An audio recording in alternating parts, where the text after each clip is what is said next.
Hello dear students, स्वागत है आप सबका आपके अपने चैनल ओरिएंटल पब्लिक स्कूल में। तो आज हम लोग देखने वाले हैं क्लास 9 का फिजिक्स, जिसमें स्टार्ट करने वाले हैं लेक्चर 1 चैप्टर 3 ग्रेविटेशन में मेनली हम लोग बात करने वाले हैं कि ये जो हमारा पूरा यूनिवर्स है, ये जो हमारा सोलर सिस्टम है, ये या फिर हमारी जो गैलेक्सी है, इसमें सारी चीज़ें जैसे अर्थ को ले लीजिए, अदर प्लैनेट्स को ले लीजिए, स्टार्स को ले लीजिए, या जितनी सारी चीज़ें हैं, all celestial objects which we can see in the night sky or which we can see in the day sky।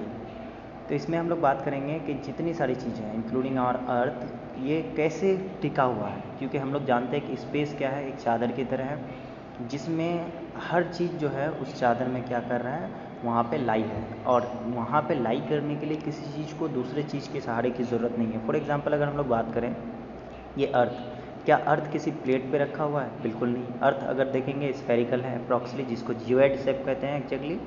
तो अर्थ की बात अगर हम लोग करें तो ये क्या है, हवा में झूलता हुआ एक गोला कह सकते हैं। इसी तरह अदर जो प्लैनेट्स है या सन है, ये सारा कुछ क्या है, हवा में झूलता हुआ एक गोला है जो स्पेस में है, और ये स्पेस हमारा कह सकते हैं एक चादर की तरह है जो दिन ब दिन क्या होते जा रहा है, एक्सपेंड होते जा रहा है। तो ये सारा कुछ जो एक दूसरे को होल्ड करके है, कैसे है, क्या है, नहीं है, ये कैसे किस हिसाब से जो अर्थ है या फिर अदर 8 प्लैनेट्स करंटली है जितने सारे, तो किस हिसाब से रोटेट करते हैं अराउंड द सन, इसका रीज़न क्या है, कौन सा फोर्स है, कौन सा सेंट्रीपिटल फोर्स है कि सेंट्रीफ्यूगल फोर्स है, इन सारी चीज़ों के बारे में हम लोग बात करेंगे। और उसके बाद जो न्यूटन का लॉ है, यूनिवर्सल लॉ ऑफ ग्रेविटेशन, उसके बारे में देखेंगे, और ये फोर्स किस हिसाब से काम करता है, इन सब चीज़ों के बारे में हम लोग को इस चैप्टर में बात करनी है। तो आइए स्टार्ट करते हैं। तो सबसे पहला टॉपिक जो हम लोग देखेंगे, मेन टॉपिक हमारा सबसे पहला होगा व्हाट इज़ ग्रेविटी। तो व्हाट इज़ ग्रेविटी या gravity of earth. What is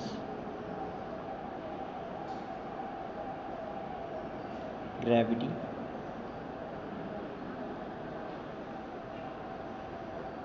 और ग्रेविटेशन ऑफ अर्थ, और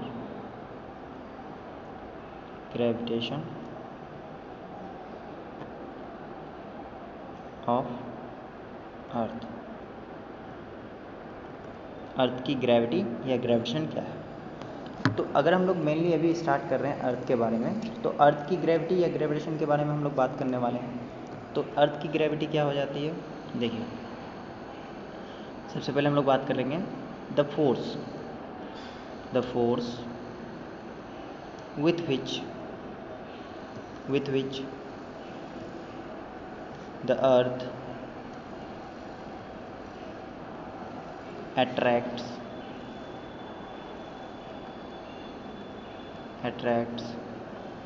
all the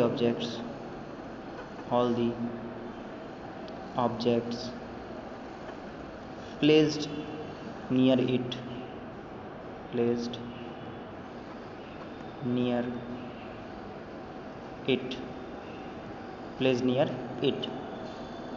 टुवर्ड्स इस सेंटर। कहाँ होगा, ये हो जाएगा towards the centre of Earth, towards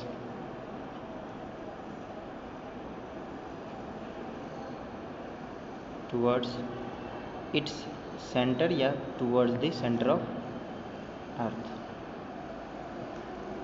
is called force of gravity of Earth, या ग्रेविटेशन ऑफ अर्थ, या force of gravity of Earth, force of gravity of earth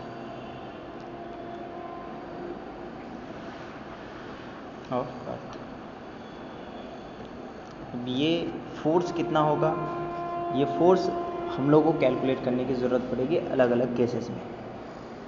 simple सी बात है, अगर पीसा टावर एक्सपेरिमेंट की हम लोग बात करेंगे, पीसा टावर एक्सपेरिमेंट आप लोगों ने सुना होगा। पीसा टावर एक्सपेरिमेंट में ये साबित किया गया था कि अर्थ क्या करता है, हर चीज़ को अपने डायरेक्शन में जो खींचता है उसको सेम वेलोसिटी से खींचता है। तो इसका मतलब हम वहाँ पे हम लोग क्या करेंगे, एक्सेलरेशन ड्यू टू ग्रेविटी यानी स्मॉल जी की बात करेंगे। बट फिलहाल हम लोग बात कर रहे हैं ग्रेविटी की, कि अर्थ किसी ऑब्जेक्ट पे जो है ताकत कितना लगाएगा, तो वो खींचेगा किस स्पीड से। तो अर्थ की जो ग्रेविटी होती है 9.8 मीटर पर सेकंड स्क्वायर होती है। एक्सेलरेशन ड्यू टू ग्रेविटी इसको एक्चुअली में कहते हैं, क्योंकि मीटर पर सेकंड स्क्वायर क्या होता है, ग्रेविटी एक्सेलरेशन का ऐसा यूनिट होता है। तो इसी हिसाब से हम लोग को देखना है कि जो हमारी अर्थ है वो कितने ताकत से किसी चीज़ को अपनी तरफ अट्रैक्ट करेगी, तो डिपेंड करता है। अगर रेसिस्टेंस को हम लोग फैक्टर मान के चलें तो अगर एक हल्की चीज़ को हम अर्थ पे क्या करेंगे, ड्रॉप करेंगे तो वो लेट से गिरेगा। उसी के जगह अगर भारी चीज़ को क्या करेंगे, वो किसी चीज़ को, अगर भारी चीज़ को हम अर्थ पे ड्रॉप कर रहे हैं तो फास्ट गिर रहा है। लेकिन अगर रेसिस्टेंस को हम क्या कर दें, नेगलेक्ट कर दें, तो दोनों एक साथ गिरेगा। जैसे कि पिसा टावर एक्सपेरिमेंट में दिखाया गया था, एक बड़ा सा लोहा का बॉल और एक फीदर यानी पंख जो है, दोनों एक साथ ज़मीन को टच किया था। आप लोग चाहें तो यूट्यूब पे सर्च कर सकते हैं पिसा टावर एक्सपेरिमेंट। अब हम लोग बात कर लेते हैं कि ग्रेविटी जो अर्थ की होती है, ये हो गई। अब जो यूनिवर्स की ग्रेविटी है, ये क्या रीज़न से है, why the gravity is in Earth और why the gravity is in other planets and stars of our solar system of our universe. Okay, तो अब बात कर लेते हैं हम लोग, ये what is gravitation, what is gravitational force.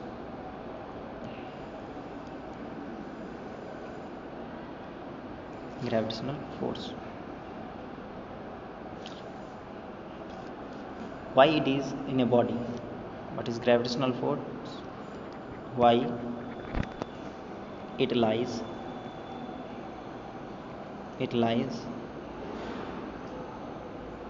in a body, ये क्यों होता है। ठीक है, तो ये क्वेश्चन हो गया।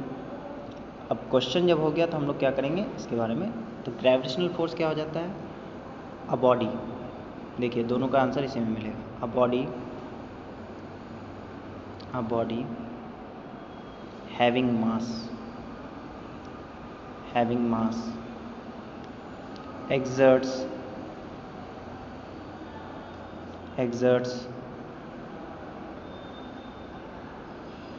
a force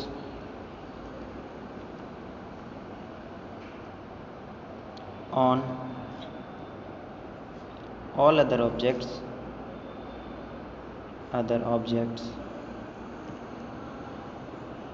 placed near या around it. This force is called force of gravity.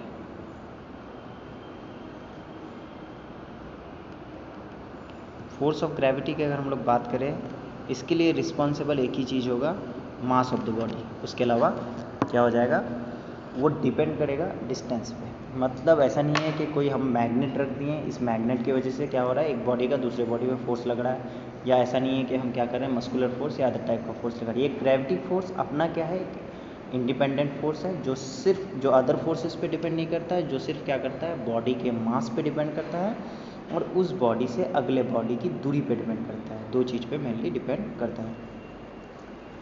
तो अब हम लोग को देखना है, ये तो ग्रेविटी हो गई या ग्रेविटेशन हो गया, ग्रेविटी ऑफ अर्थ हो गई। अब हम लोग को देखना है what is, how does it work actually and what is the law behind it. तो अब हम लोग देख लेते हैं universal law of gravitation given by sir Isaac Newton. Universal law of gravitation, universal law of gravitation.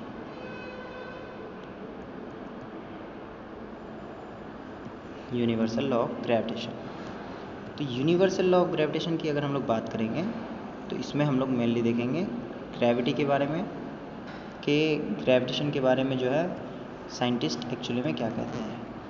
तो ये किसने दिया था, न्यूटन ने दिया था, न्यूटन ने दिया था। उनका क्या कहना था, उनका ये कहना था, every object in this universe, every object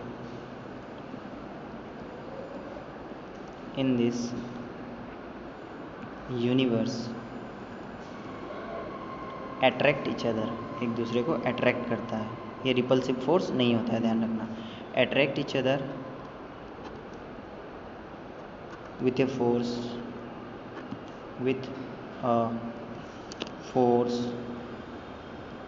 which is directly proportional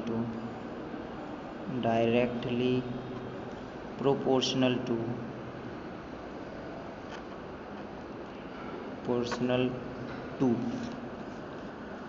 to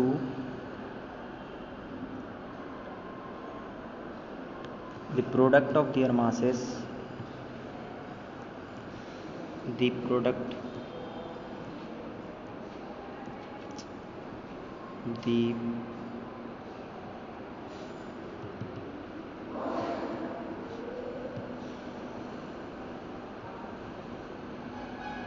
to the product of their masses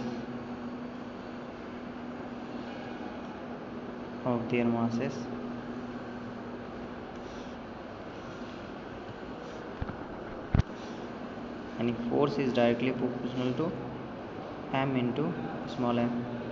दो ऑब्जेक्ट है जिसका एक का मास मान लेते हैं कैपिटल एम है और दूसरे का मास क्या है, स्मॉल एम है। Force is directly proportional to product of their masses and inversely proportional to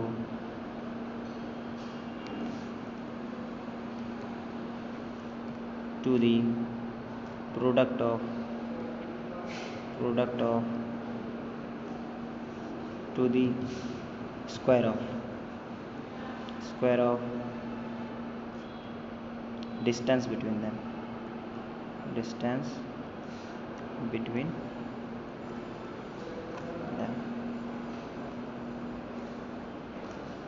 force is inversely proportional to 1 upon r square। This is also called inverse square law या inverse square rule, जिसको Newton ने क्या किया था, drive किया था Kepler's third law की मदद से। तो इसको पहले हम लोग केपलर्स थर्ड लॉ पढ़ेंगे, तब हम लोग देखेंगे derivation of inverse square rule.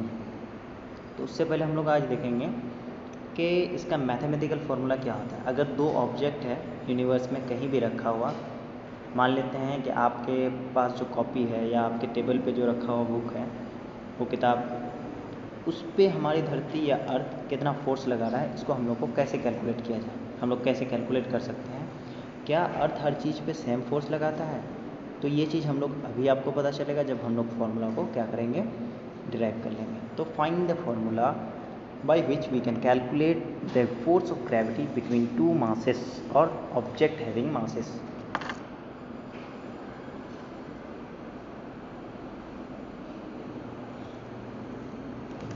देखिए फॉर्मूला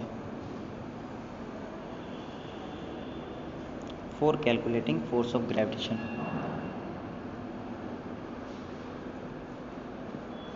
फोर्स ऑफ ग्रेविटेशन,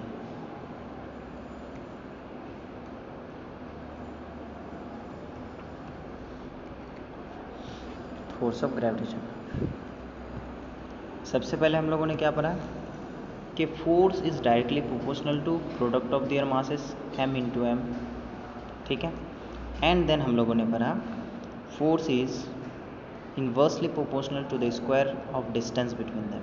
इन दोनों को कंबाइन कीजिए तो कंबाइन करके क्या हो जाएगा, force is proportional to capital M into small m upon R square. अब यहाँ पे एक चीज़ खटक रही है, प्रोपोर्शनलिटी का साइन, इसको हटाएंगे तो क्या आएगा, इक्वल्स टू आएगा। और जैसे ही इसको हटा के इक्वल्स टू आएगा, वैसे ही क्या हो जाएगा, हमारा एक कांस्टेंट जुड़ेगा, force is equals to G capital G into M upon R square. ये हो गया हमारा फॉर्मूला कैलकुलेशन ऑफ फोर्स का। यानी कि जो भी दो ऑब्जेक्ट का यूनिवर्स में हम लोग क्या करेंगे, फोर्स को कैलकुलेट करेंगे, तो उन दोनों ऑब्जेक्ट के मासेस हमें पता होने चाहिए और उसके बाद जो डिस्टेंस है उनके बीच का ये पता होना चाहिए। और जी जो है, जी क्या है, यूनिवर्सल ग्रेविटेशनल कांस्टेंट है, जिसका वैल्यू हम अभी आप लोग को लिख देते हैं। तो इस पेज को जो है आप वीडियो को पॉज करके नोट डाउन करते जाइए, जहाँ जहाँ हम 1-2 सेकंड का टाइम देते हैं, ताकि आप लोग क्या कर सकें, एक पेज से दूसरे पेज में आसानी से शिफ्ट हो सकें। चलिए अब देख लेते हैं जी m1 m2 upon R square. बाकी चीज़ों को हम लोग कर लेते हैं इरेज।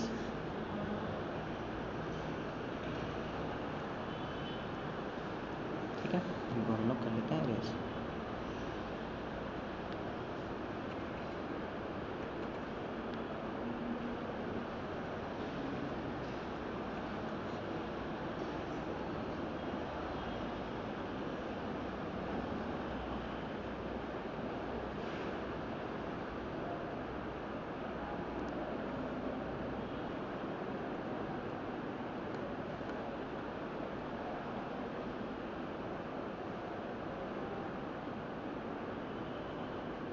ये हो गया हमारा फॉर्मूला।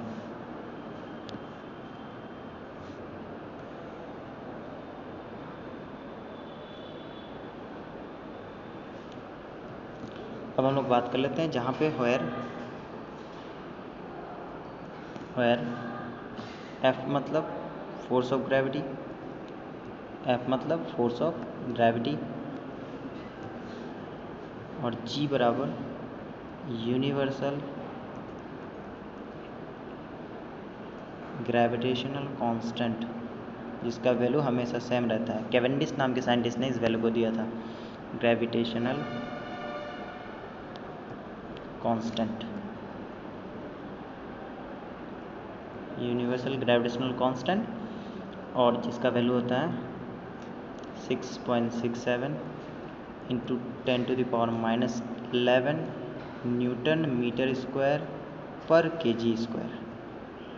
अब ये वैल्यू कहाँ से आया, इसका भी हमारे पास डेरिवेशन होगा, कैलकुलेशन ऑफ एसआई यूनिट और कह सकते हैं ये जो इसका एसआई यूनिट लिए हैं, एसआई यूनिट जो जी का calculation of SI unit of G, इसको भी हम लोग आगे देखने वाले हैं। तो ये हो गया हमारा, और बाकी चीज़ों को नहीं लिखा गया वेयर में, क्योंकि आप लोगों को पता ही है ये एफ क्या है, फोर्स ऑफ ग्रेविटी है, ये mass of first object, mass of second object, and R is the distance between them.